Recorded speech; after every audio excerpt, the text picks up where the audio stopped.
Hey there everybody, how's it going? My name is Aldmeri. Welcome everybody to Elder Scrolls Online. In today's video we're going to be talking a little bit about the new DLC coming up, Summerset for Elder Scrolls Online.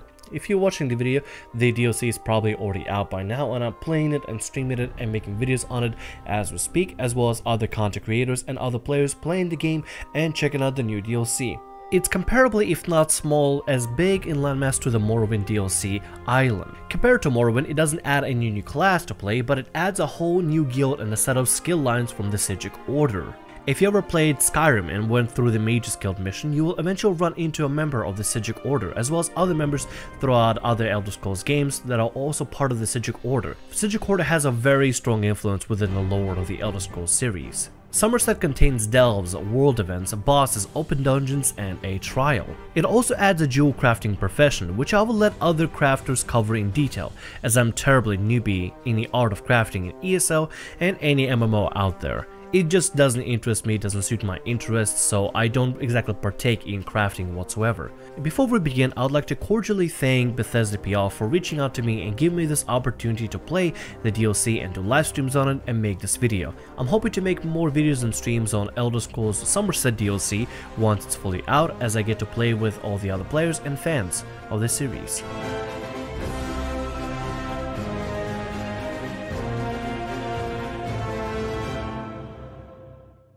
The color palette for Summerset is very vibrant, very juicy, with really bright reds and purples and orange colors and greens everywhere. It's actually, in my opinion, one of the more vibrant areas of the entire Elder Scrolls series. In fact, comparably one of the most vibrant ever.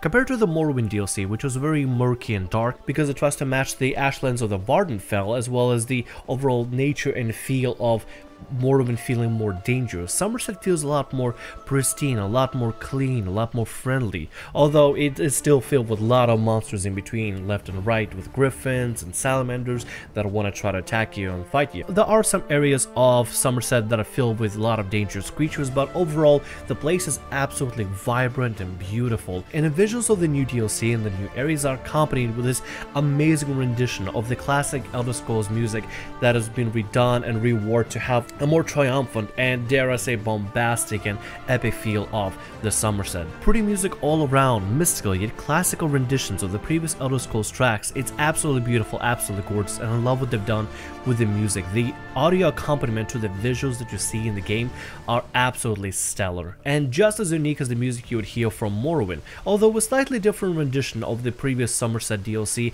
and previous Summerset content from the Elder Scrolls series. The architecture in capital cities and in general cities overall has a very European cathedral-like style, very pristine, unique, and very highbrow, very reflective to the culture of the High Elves of the Summerset.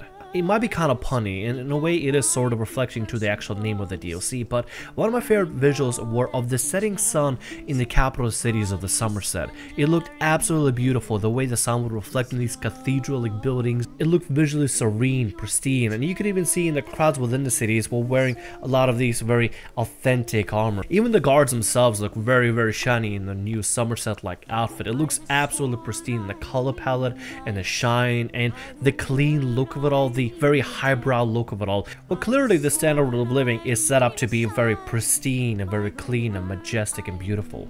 Even the delves in the DLC look very, very nice and pretty, although they still keep a very murky feel to them to make you feel like you really are in danger and you're really facing foes that you haven't faced before. The new Psijic Order hub in particular is on a separate island and has its own mystifying look of it. During my very first livestream of the new Summerset DLC, I was actually able to capture some of the beauty that is the Psijic Order visuals. I might be able to put them up here towards the video of directly pull from the stream. Just kind of run around like this and show off the beauty of this place and the flares and all that. So we make our way to this building. I think that's where we gotta go to. Is this BTS? It is BTS. It is indeed BTS. The god rays are like a little out of like a Michael Bay film. Oh, look at these. Look at this. Oh my lord. Picture worthy. So picture worthy. What do we got down there? I don't even know. I don't even know. Oh, so pretty. And there's already a guild trader here. Interesting.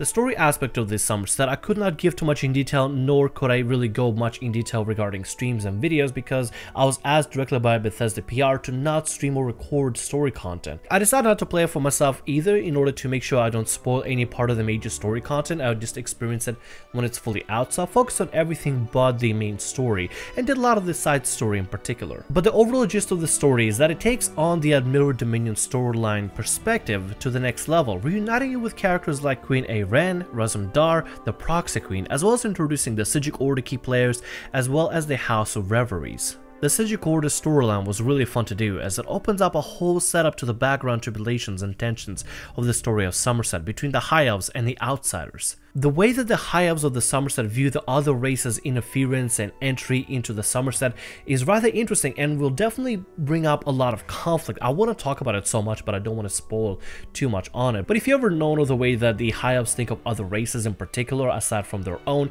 you can kind of see that tensions will be building up, as the High Elves are a very proud race that are very self-centric on themselves.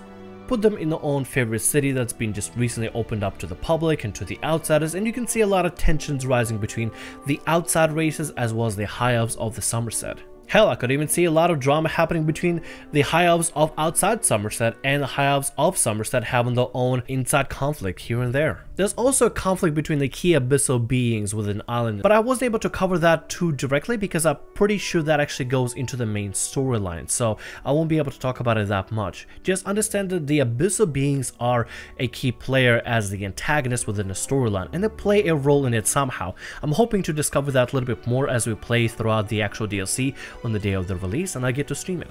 The Psijic Order skill line is one of the more interesting things to ever talk about regarding the DLC, as it adds a whole toolkit with very versatile and open abilities that can be implemented in multiple builds and have actually, in fact, in my opinion, have a lot of benefit in PvP rather than in PvE for particular reasons.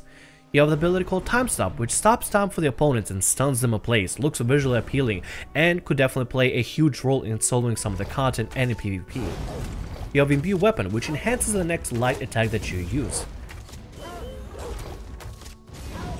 It has Accelerate, which makes you run really fast and speeds up your ability to get away from combat or be able to catch up to opponents, which I could see this ability be implemented highly in PvP when it comes to chasing and running away from enemies. You have Mend Wounds, which turns your next light or heavy attack into a ranged cast to be used as a healing projectile on your friendlies. You have Meditate, a channel ability that recovers your health, mana, and stamina, but you have to stand still. And an ultimate ability called Undo, which makes you leap back in time 4 seconds ago, resetting your health, mana, stamina, and location. This ability in particular I feel like would be used highly in PvP in order to avoid combat or in order to avoid mass damage as a defensive toolkit, as well as the offensive toolkit in PvE in order to unload your main opener, main damage ability, spending a lot of mana and stamina into your initial burst abilities for your opener, undoing the spending of the mana and stamina, and then going back again for more damage. Undo is going to have a lot of versatile effects for PvP in particular, and I feel like it's going to be a make or break situation for a lot of duelists out there that want to solo content or want to be able to go 1v1 against other players. I just hope it doesn't turn into it's a Psijic Order or bust kind of situation, where players without Psijic Order are heavily gimped in their ability to be able to PvP with other players entirely. Overall, the Psijic Order skill lines offers you a versatile new kit that might be pretty overpowered with certain builds compared to others. It gives you a chance to create some great solo and hybrid builds in particular, since it gives you the ability to recover health, be able to enhance yourself, and even undo the damage that was dealt to you. The Psijic Order skill line comes with really good passives that actually work and synergize with your Psijic Order abilities being slotted in nicely, in fact encouraging you to have a Psijic Order build ready for when the Summerset Isle is out. I'm pretty sure there are going to be a lot of very Psijic Order centric builds out there by the time it comes out for both defensive and offensive properties. Now regarding world events, you have the Abyssal Geysers, Summerset replacement for the World Anchors. It spawns ads and a boss and you fight through it and get the loot. It's part of group events, but from my personal testing and running around with another player out there, just a random player out there, it can be definitely duoed with decent builds out there for healing and hybrid healing. It can even be soloed with a decent tank build, as I was able to actually solo one of the Abyssal events by myself all the way through and through. In a way, they feel more challenging than the Anchors of Tamriel, but pretty much the same concept as the Anchors. Overall, gonna offer a lot of good loot and a lot of world events for you to do. World bosses in Summerset are far in variety and skill gaps, obviously, some being very easy and others being extremely excessively hard. There are not too many delves in Summerset, but they're all overall good regardless. Unfortunately, I wasn't able to try out the trials in the Summerset DLC. It feels like ESO needs a party finder or group finder system in order to make it a little bit easier to find it, or I was just unlucky posting in zone chat. Oh well, I like to try it regardless once the actual DLC is out.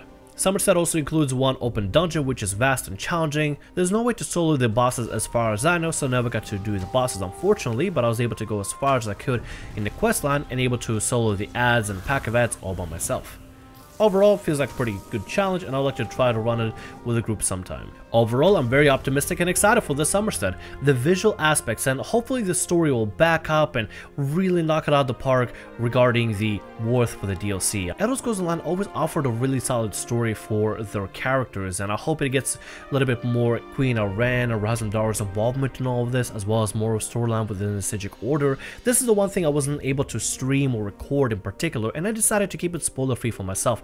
But on the visual aspects and what it offers already as part of the content, ESO Summerset is going to give you a chock full of things to do on a separate island out there with really beautiful visuals. In fact, I feel like it sets a standard in the visuals for any of the DLCs and any of the areas in Elder Scrolls Online overall. It's, in my opinion, one of the prettiest zones I've ever seen in ESO.